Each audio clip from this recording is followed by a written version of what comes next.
What is going on, guys? DBG here, and since the last one of these hit 100 likes in an hour and 5 minutes, I said I'd make another one. I didn't expect it to hit it that quickly, but it did. So yeah, that video was out 2 days ago, this one's out today. Anyway, these videos take a long time, so if this video can hit 200 likes, I'll make another one.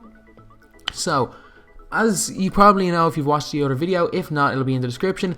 Player ratings, a lot of the time, are a lie. The base cards, the historic cards are normally fine, but it's the moments cards. The moments cards are all pretty much manipulated. 2K manipulated the ratings by using the stat intangibles, which intangibles are things that can't be thought, and in 2K they do absolutely nothing. And 2K have used that stat to manipulate players' overalls. So they actually are a lot of the time a lot different to their card overall. So we're going to talk about 5 players whose ratings go up from raising their intangibles. So I've already done one of these. I'm going to leave a link for it in the description, and it's going to be in the outro at the end of the video. But in my first video, one player actually went from an amethyst to a pink diamond. So now let's get on to the video. First player up is a player with the lowest intangible rating in the game. It's Brogdon. His moments card is extremely good stats wise, but because it was a moments card, they could only bring it up from a bronze to a silver. So what did they do? They gave him intangibles of 31. Yes, 31. When his intangible rating is boosted up to the average of about, I think it's 90, his rating goes up to an 81 emerald. He skips an entire tier and goes up 6 overalls. I know, obviously, if you're looking at the price of this card, it's 1,200 and you can get much better emeralds for cheaper than that.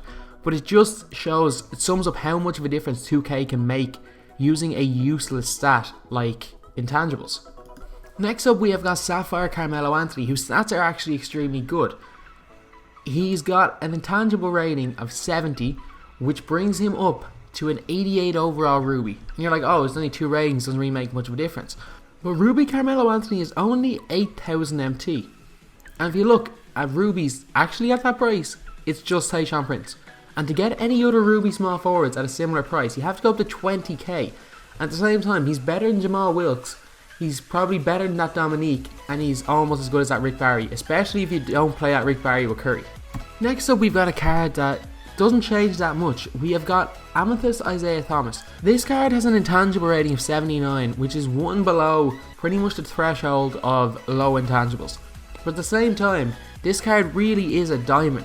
This Isaiah Thomas card, looking at stats wise, incredible stats, and he is only 24k. Yes, you can get a diamond card in NBA 2K17 for 24k. You complete 2 challenges and you can get a diamond card right now. That is how much the market is dead. The Amethyst LeBron James has an intangibles rating of 75. If this card is boosted up to 95, I know you might be thinking, why are you boosting to that number? The reason is because intangibles doesn't mean anything. We could boost it to 99 if we wanted. Anyone could boost these cards and get their overalls up because the stat makes no difference. But anyway, this card becomes a 94 overall diamond. Probably the best amethyst card in the game, is probably one of the best diamonds in the game. Even though his price has halved in the last week, it still is an expensive card, around 65 to 70k. But at the same time, you are getting one of the best all-around players and probably the best diamonds in the game for that price. So really, it's not that expensive considering how good this card actually is.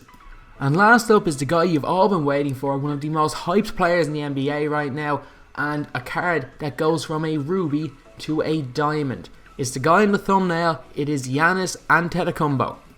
This card has an intangibles rating of only 55, meaning that it goes from an 89 overall ruby to a 93 overall diamond.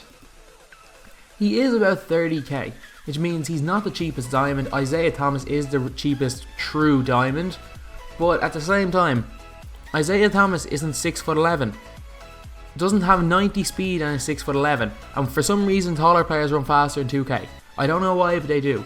So he probably has the equivalent of 99 speed on another player. He can shoot mid-range. He can hit open threes. And this Giannis Antetokounmpo is probably top 5 cards in the game right now. And that's no surprise. Stats wise he's incredible. And it's no surprise that he's a diamond because just look at the stats. Look him up on 2K Empty Central. Look up his card stats. They are insane. So anyway, that's the video. Again, I did not make these player overalls myself. They were done in a Reddit post, which again, I'm going to leave in the description. But anyway, that's the video. Thanks for watching. Please like, comment, and subscribe.